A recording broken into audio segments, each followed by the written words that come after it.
So today's Sunday, and by the time you guys see this clip, it might be possible that my area is going to be hit with some kind of tropical depression or tropical storm, or who knows, just some kind of tropical system out there. There's one out close to the Dominican Republic right now forming. They're expecting it may come up into the Gulf Coast. So I decided today I was going to go ahead and dig out my generator and drain the fuel and make sure it fires up. I'm going to get a couple cans of gas just to be prepared in case I might need it.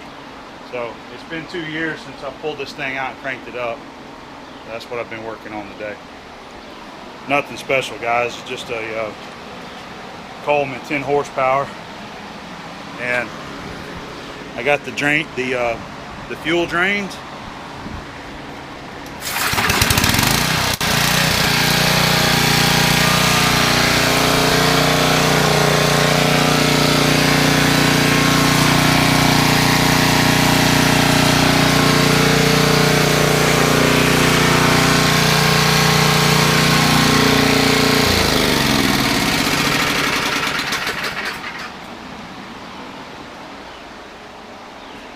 Hopefully I won't need it, but it's a good backup in case we do lose power for a little while. We can keep our refrigerators plugged in and charge our phone and that kind of stuff. So just trying to prepare for what may be coming next weekend. Hey guys, welcome back to the shop for Saturday Night Special episode 133. So it's only Thursday and we haven't had a storm, not here anyways. The storm that I was just talking about, you've probably been seeing it on the news. It's sort of hooking more towards the east, and it looks like it's going to go up towards the Big Bend area of Florida. I know my cousin Alex, he's over in Tallahassee. He's going to get affected by it, and also I know that Keith Ruckard's in the line of path of the storm, so it looks like he's going to get some of it. Hopefully it's not going to be as bad, you know, by the time it gets to Keith. I know he's got his new shop there that I'm concerned about, but I think once it gets that far inland, hopefully it'll kind of dissipate a little bit and weaken. So let's just hope for the best. But, you know, that's just a couple guys. There's a lot of people that's going to be affected by that storm. I'm sure there's a lot of viewers that watch this channel that's going to be affected by this too, because it's supposed to go across and go up the Carolinas and up the coast too. So I hope it ain't going to be too bad on everybody. But I'll try to prepare for mine, you know, for it to come here. So I got the generator ready, and so it'll be ready for next time. So we'll go ahead and get into our content for this week, and I want to start off by just saying thank you to everybody. I'm still getting tremendous support from everybody. You know, every week I release these videos to you guys, and I get a lot of thanks and just a lot of praise out there for the videos and the content that I put out there. And I enjoy to do that. That's what I really like to do, guys. You know, I got a day job that I go to, and that keeps me busy. And I come home, and I like to come out here to my shop, whether I'm making videos or not. I like to be out here in my shop working and doing stuff. Sometimes it's just light work. Sometimes I'm just doing computer work. But I like to get out here and I like to get busy. But I really like to do projects and keep the video camera rolling and bringing content for you guys to watch. And I just want to say thanks for all the support that I continue to get out there. I try to show you that this is not acting around here. I'm always myself, and I never portray to be somebody that I'm not. And I show you my mistakes. I'm a human. I make mistakes. I'm never perfect, and I try to show that I'm not perfect. I make mistakes, and sometimes they're just dumb mistakes. You know, we all do them every now and then. We make a stupid mistake. I've done it here recently a couple times, and you learn from those mistakes though. We're always learning out here in the shop. So I hope you continue to enjoy watching the videos, and I'm going to continue to bring them to you. After this S&S, I've got the part 2 of the Hayabusa pistons. I learned a lot from that first video release. We decided to not go with that job. You know, there was a lot of people saying that you're making a mistake by doing that, so we listened to those comments and we bailed on that job. But I went ahead and finished out what I was going to show you on machining that fixture to hold the pistons, and that's what I'm wanting to share with you. It's not the machining of a piston, it's just the fixture. And that's just another way to get a job done. You know, I had some comments out there, people hating on me, saying, you know, you're making this more complicated than it is. All you got to do is this, you know. I understand that, guys. I'm just trying to show you another way to do something. You know, we don't all think of the same thing all the time. You know, we think something different, and that's just all that I'm trying to share with you out here. So we got some more of that content coming. So I got some machining that I'm going to share with you. We did some horizontal milling over here on the K&T. We got a Clevis from work, a rod Clevis, that I did all the machining down there except for one little op. I had to mill an angle on each side. Decided I wanted to use my horizontal and a milling cutter, so I brought it home and I set it up over here, and that's some content to share this week. So that's going to be this week here, and I got a couple little things to share with you. I want to go over this one more time. The Shop Life t-shirt. Do you even indicate, bro? This is going to be for sale for a couple more days after you see this. It's going to end Monday, Labor Day at midnight. So basically Tuesday morning at midnight, the campaign will end. So be sure to go over there and reserve yours if you're wanting one of these shirts. Again, they're available from small to 5X, black, red, and gray. And it is a way to directly support me in these efforts around this shop. It helps keep the videos rolling. It keeps the tools and the machines running, you know. So I really appreciate all the support that I've been getting from everybody. I was really blown away with the amount of shirts that I've sold this time on this. I didn't expect to sell a lot because we already ran this campaign one time, but I was really shocked. We've sold quite a few of them. So again, thank you very much. So tblaster.com, I'll have the link in the description box of the video that you can click on. It'll take you right to it. So be sure to go check that out. And again, thank you everybody that's been making a purchase on those shirts. All right. So we got a couple little gifts that's coming this week that I wanted to share with you. One is this little guy right here. It's a little Lego man, and I took some pictures there to share with you.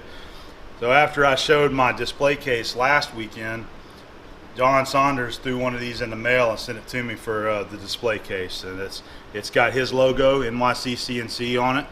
And on the back of it, it's got his Saunders Machine Works logo. And I forget who he says created these for him, but they made him a few. And I think he's selling these now, but he wanted to go ahead and send me one for the display case. So I set them up in the case a little while ago, and I took some pictures of it. And anyway, thanks, John. That's pretty cool. I really appreciate it, man. That the job that I did a few weeks ago, the Kellogg air compressor head, belongs to somebody local here named Keith Mason.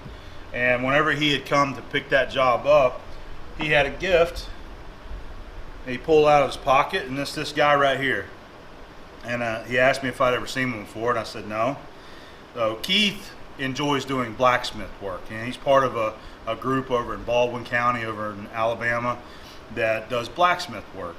And he says that this right here, because he knows that I like the grill, he says this is a copy of a tool that was made back in the late 1800s that they used whenever they were grilling. They used it to pick up their meat.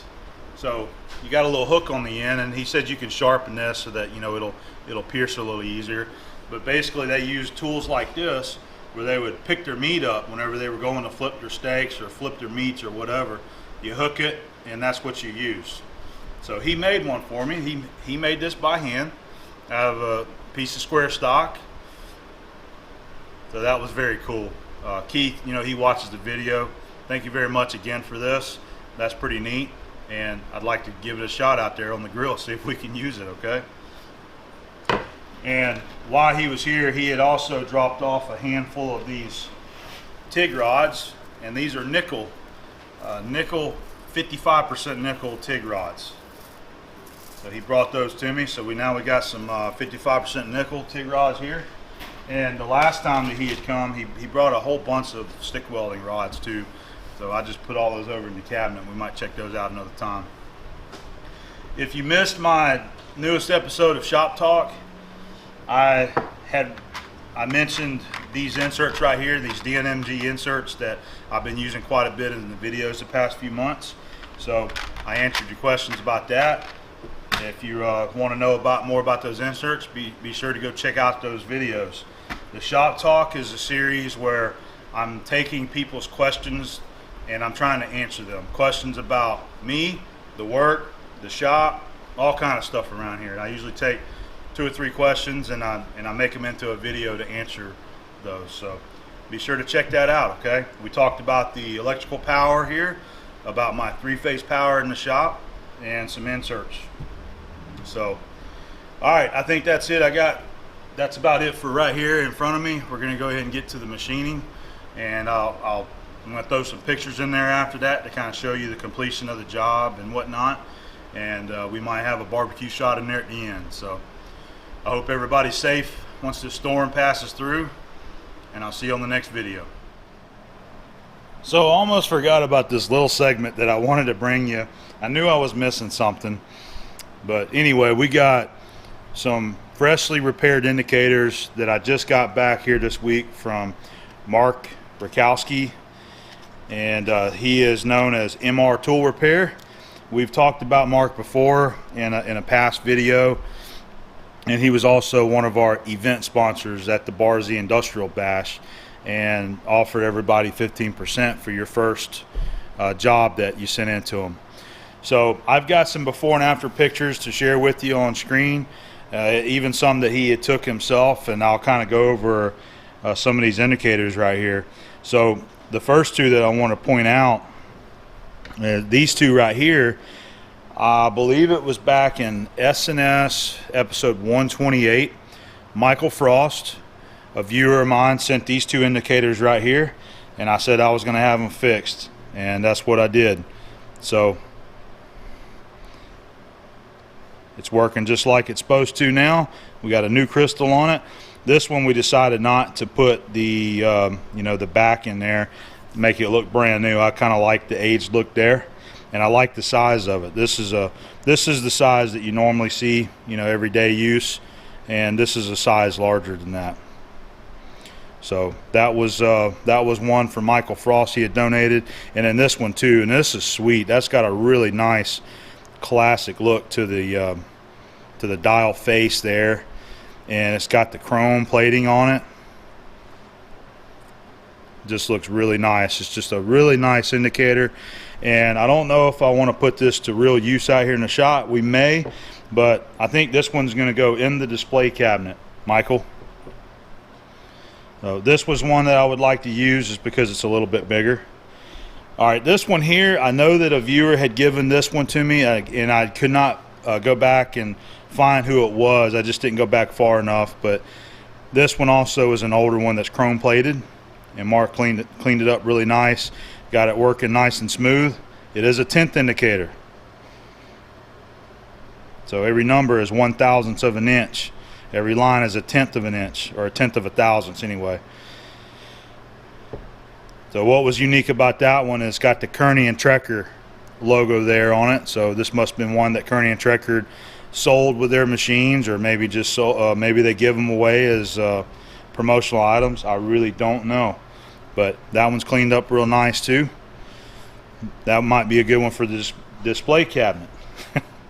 All right, this one right here, this Starrett, and this is your everyday model number 25-441, 1-inch travel indicator. Now this thing, it looks brand new again. I found this at work in a box with a bunch of junk, and it was missing the crystal on it. The dial face was all messed up. This part right here was bent, so it didn't work.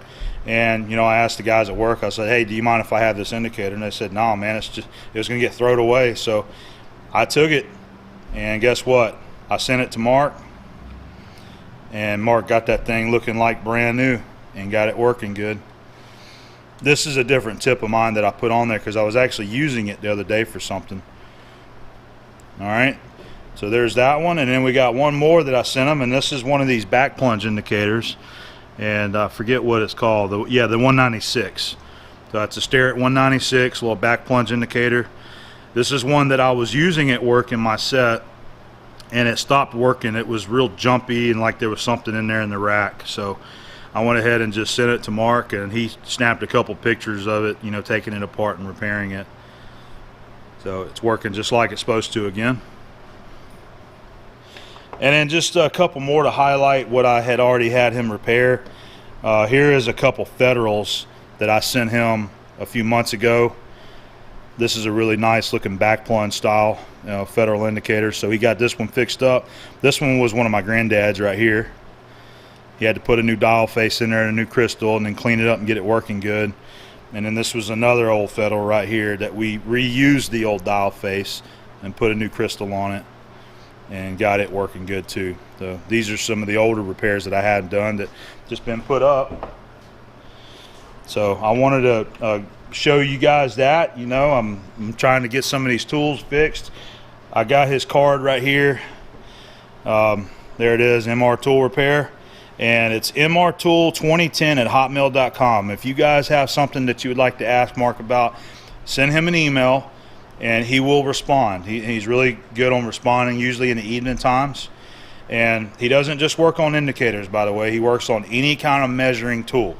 So if you have a question about anything that needs repaired, just send him an email and he will gladly respond and let you know if he can fix it up. So there's a little more description there on that card. Okay, so I really appreciate the nice service there, Mark. I highly recommend it to anybody. Very affordable rates. Most of these indicators here were around $35 to repair. Okay, so that's well worth it, especially these classic, nice indicators. Not saying that's what your indicator is going to cost, but that's about what they average. So make sure you give him a shout. Hey guys, got a little bit of machining that I'm going to do tonight. A little bit of S&S footage. So this is a rod eye that I've been machining at work. This is the old one right here, and you can kind of obviously see what's wrong with it. They torched it off to get it out, so we're building a new one. Now, I did all this down there at work, but I thought it'd be fun to bring it home and do one last stop on it here on the horizontal mill on the K&T, and that's mill this angle right here on each side. Now I could easily do that at work in the vertical mill, kick it at an angle or whatever, but again, like I said, I just wanted to be able to use the mill a little bit, make a little video footage, and put some of these milling cutters to work. So I'm getting it set up now. We're going to use an 1¼ inch arbor, and I went down there and looked in the box of all the angular cutters that I recently got from George Goodwin.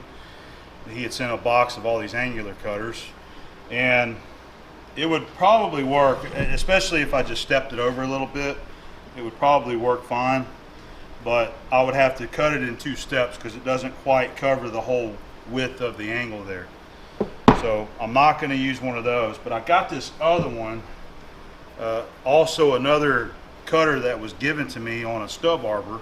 I don't recall who actually gave me this one, but this one will work. It's plenty wide enough. And the other thing too is that the angle is kind of a weird angle. It's 35 degrees.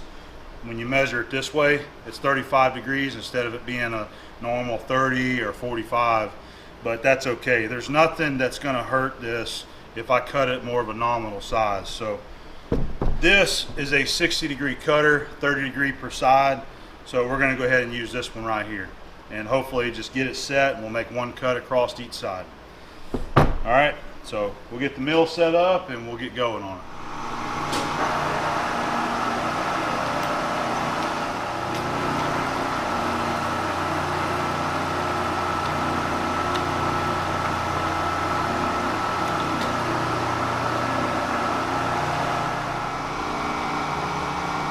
Alright, so we've got our depth set by touching off on the paper, and I've just kind of eyeballed it to get it in there about where it needs to be. So I'll probably have to play with the adjustment on the Y-axis to get it to cut the way I want it to. We'll go ahead and get it started.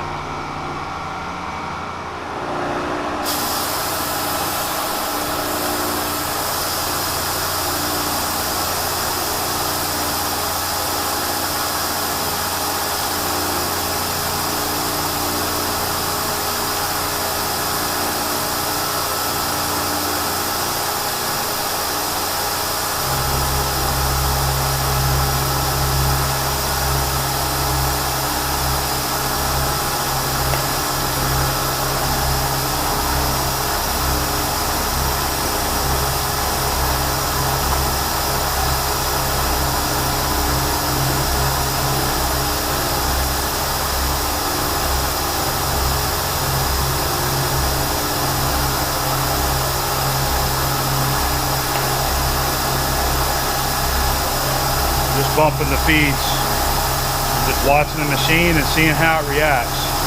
I'm increasing it. We're at 1.4 inches a minute on our feed. I think I'm running 54 RPM. So far it's seeming pretty smooth.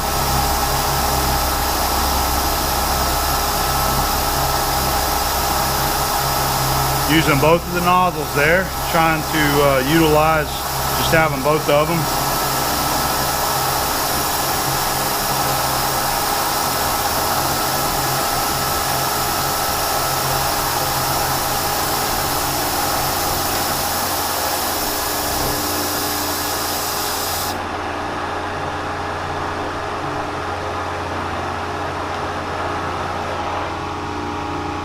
All right.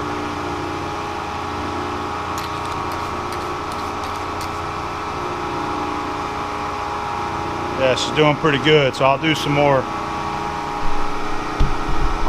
fine tuning on the step over here so we can try to blend it in all at one time.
Okay, there's one side. I think we got her done. May have to touch it up just a little, but it looks like it's blended pretty good. It may work. I think I blended that pretty good right there. So we're gonna leave it just like that. Now the cut looks a little bit rough there because that's a dull cutter, but that's all right. I'm gonna polish that down a little bit with a Scotch-Brite wheel on an angle grinder. So when I set that in there, I just squared the back of it up like this with this parallel.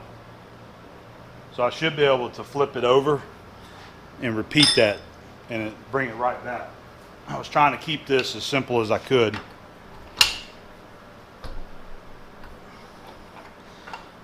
So what we'll do is take it out and then move the table down.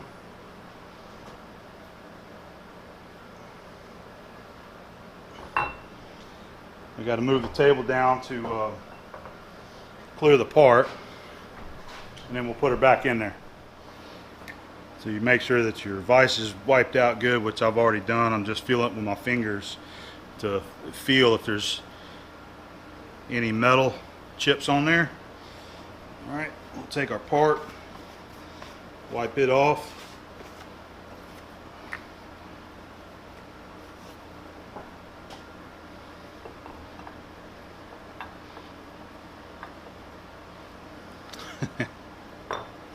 That burr right there, I didn't get that. Let me see here. Put it down in there. There we go.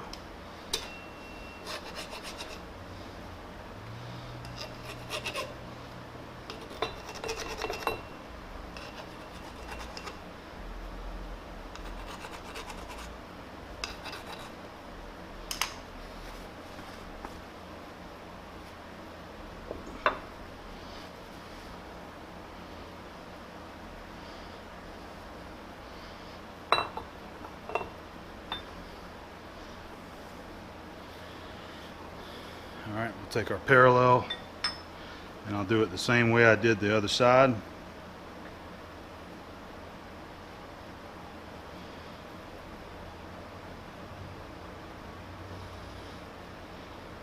Alright, Got her squared up. Let me just tighten the vise up.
All right, looks like we blended there good too. I kept our 0 locations where they needed to be.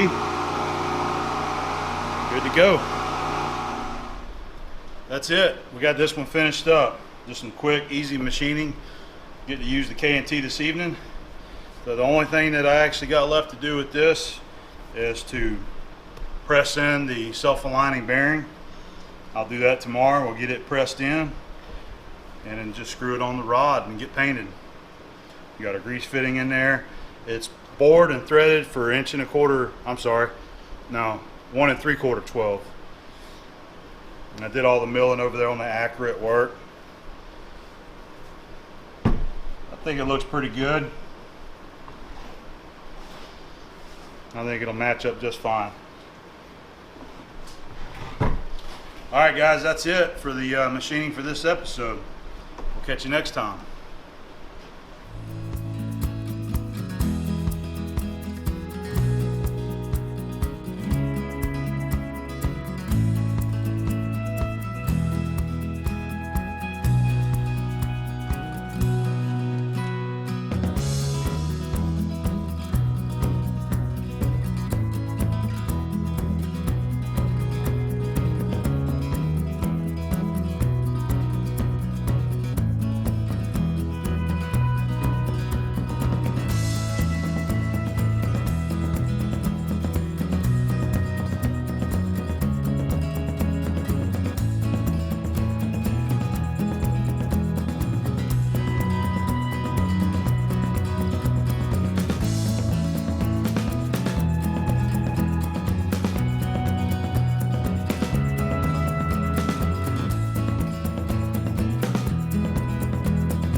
We're gonna do a little Sunday smoking today.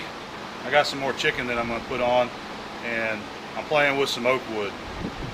I'm gonna show you what I'm doing.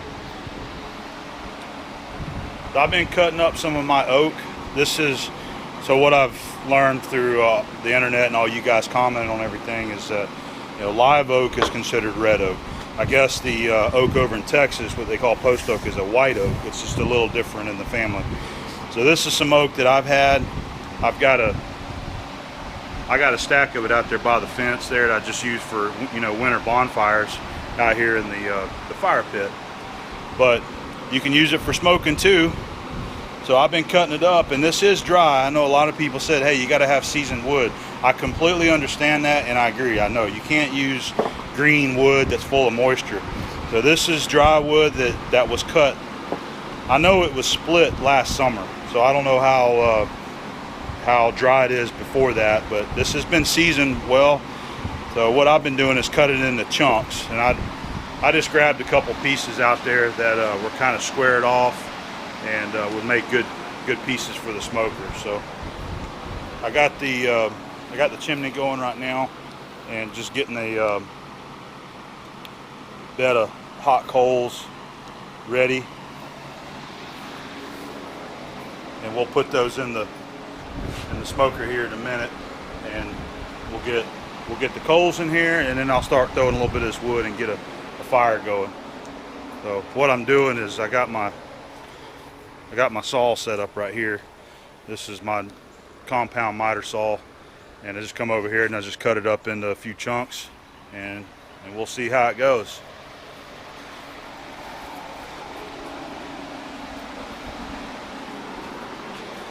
I'll give you a couple shots of the barbecue as I get busy on them, okay? They always turn out pretty good, and I've only done it with the oak one time, so I'm planning on trying to maintain a nice fire by using just oak, so we'll see how it turns out. Trying to get the fire going there, and the oak is burning right off. As soon as I set it down there, it starts burning, so it's good and dry, and it is putting out some good smoke. You can see a light hint of blue to it, which is what you want with your smoke. I think that's going to do pretty good. But what I want to try to do is just get like a nice little bed of coals in there, so that whenever, as it burns down, we can grab another couple pieces and throw on there and keep the heat going, maintaining the temperature. All right, we've been going at it for about 3 hours now, and there's the chickens. We got about 170 degree internal temperature there, and I've just checked both, so I'm gonna go ahead and pull them, let them rest a while, and that's what it's going to be for dinner.